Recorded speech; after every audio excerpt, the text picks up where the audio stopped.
ముఖ్యంగా అజీర్ణాన్ని మనం డిస్పెప్సియా అంటం జరుగుతుంది. అంటే సరిగ్గా డైజెషన్ అవ్వకపోవటాన్నే అజీర్ణం గాని, డిస్పెప్సియా అంటం గాని జరుగుతుంది. ఇది రకరకాల కారణాల వల్ల ఉంటుంది. సో, మనం ఏ కారణం చేత వచ్చింది అని తెలుసుకోవటానికి ఫస్ట్ ఏజ్, ఈ పేషెంట్ యొక్క ఏజ్ చాలా చాలా ఇంపార్టెంట్. ఈ మధ్య కాలంలో మనం 15 సంవత్సరాల పిల్లల దగ్గర నుంచి 40-45 సంవత్సరాల వయసు ఉన్న వాళ్ళల్లో చాలా మందిలో ఈ అజీర్ణ సమస్య ఎక్కువగా చూస్తున్నాం. డైజెషన్ సరిగ్గా అవ్వకపోవటం. ఈ రోజు ఈ ఏజ్ గ్రూప్ లో ముఖ్యమైన కారణం నేను చెప్పాలి అంటే మనం తినే ఆహారపు అలవాట్లు విపరీతంగా మారిపోయి పండ్లు కాయగూరలు అసలు లేకపోవటం, ఎక్కువగా ఆయిలీ ఫుడ్, ఫ్యాటీ ఫుడ్, బయట ఫుడ్కి అలవాటు పడిపోవటం, ఈ ఆహారం ఎక్కువ నూనె పదార్థాలు, కొవ్వు పదార్థాలు ఉండటం, ప్రాసెస్డ్ ఫుడ్కి ఎక్కువ అలవాటు పడిపోవటం, ఈ చిప్స్ ఇలాంటివన్నీ పిల్లలు ఎక్కువగా తీసుకుంటాం, యంగ్స్టర్స్ కానీ, ఈ ముఖ్యమైన కారణాలుగా మనం చెప్పుకోవచ్చు. దీనికి తోడు సిట్టింగ్ జాబ్స్. చాలామంది ఈ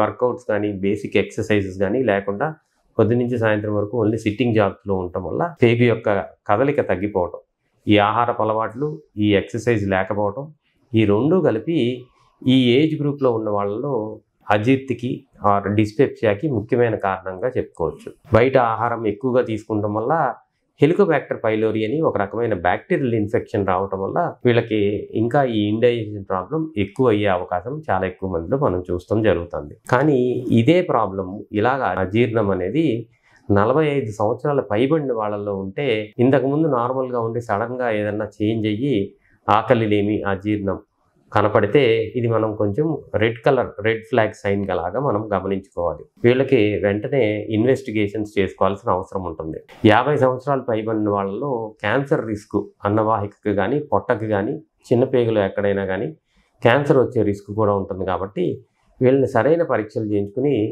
ఈ ప్రాబ్లమ్స్ ఏమన్నా ఉన్నాయేమో కనిపెట్టాల్సిన అవసరం ఉంటుంది. బట్ మేజర్ ప్రాబ్లం ఇండైజెషన్కి చెప్పుకోవాలి అంటే హెలికోబాక్టర్ పైలోరీ ఇన్ఫెక్షన్ దీర్ఘకాలికంగా ఉండటం, మనం తినే ఆహారంలో పండ్లు, కాయగూరలు, పీచు పదార్థం సరిగ్గా లేకపోవడం, నూనె పదార్థాలు ఎక్కువగా ఉండటం. మూడోది ఎక్సర్సైజ్ సరిగ్గా లేకపోవడం. మనం రెగ్యులర్గా మినిమం 45 నిమిషాలు బ్రిస్క్ వాకింగ్ ప్రతి ఒక్కళ్ళు చేయాల్సిన అవసరం ఉంటుంది.